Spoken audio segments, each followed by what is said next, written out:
when you just try to take a comic book and you know, and you don't really understand the core of it, but you try to just like bring the costumes to life, you know, but more like, I just want to make it more real.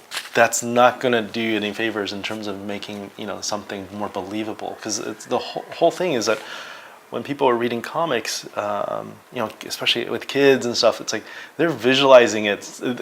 They're interpreting it even as it comes off the page, and as it goes into their heads, it's becoming more real, you know. And so there is that process of like, what works in a comic book is that step. There's more room for that, you know, to come off the page.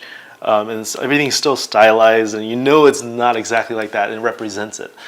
Once you do it in a film and you're realizing it for them, they're gonna be like, whoa, whoa, whoa, whoa, that's not how I was picturing this. You know, this is not exactly. Yeah,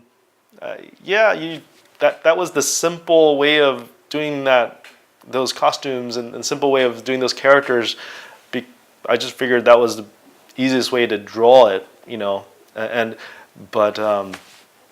That's not how I don't think that's how people are visualizing it in their more real world imaginations, you know. So really, it's more about like, okay, that's a lot of the problem solving is figuring that out with each character and with each film. Is more about like, well, what's at the core of it. And so then you really start thinking about like what are the icons of these characters, especially with comic book films and these characters that seem kind of larger than life and that's lasted, you know, through periods of time. What actually is in people's memories, collective memories of these characters, you know? And it's like for Thor, right? You know, what do you need to keep? What makes him Thor? Is it the discs? Is it, you know, the blonde hair, the locks? Is it the helmet? That was a big thing, you know, and like people were upset that we didn't include the helmet as much as we were, but you know, things like that is like, is it the hammer? It's really kind of breaking that process down and breaking those characters down and figure out what makes them who they are. And a lot of times we're looking at just the surface, the visuals here, but I think if you're going to do visual development in a kind of in a deeper way and really get more out of it, you can't stay here. You have to really go deeper and start actually think about like why they are that way.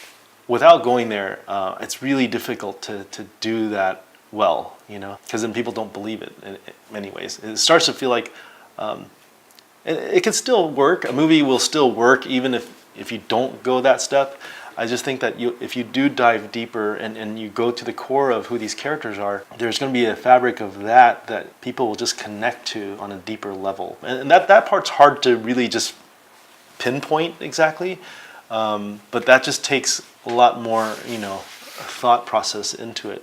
And which is why also I believe that it's really difficult trying to just say, oh, here's the script. Can you do visual development for the script? Like, yes, we can totally do that, and that's what we usually do. But what you end up doing is you have a lot of artists that they can bring a lot to the table in terms of just thinking through story, but they usually think it here and it's a visual thing. A lot of times they're not thinking it on, you know, in writing. They're thinking about it in a different way, how it plays out in their heads visually. But when it becomes just a problem-solving thing, like, oh, can you problem-solve this script? What happens is you're limiting, like, I just want that artist to be a problem solver for this script. And most of the time that's what's been happening in Hollywood. It's really just like, artists are problem solvers.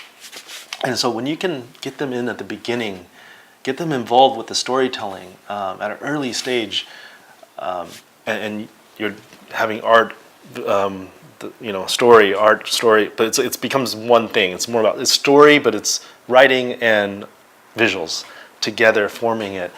I think in the end you come up with something much stronger and just, I think, more impactful on different levels.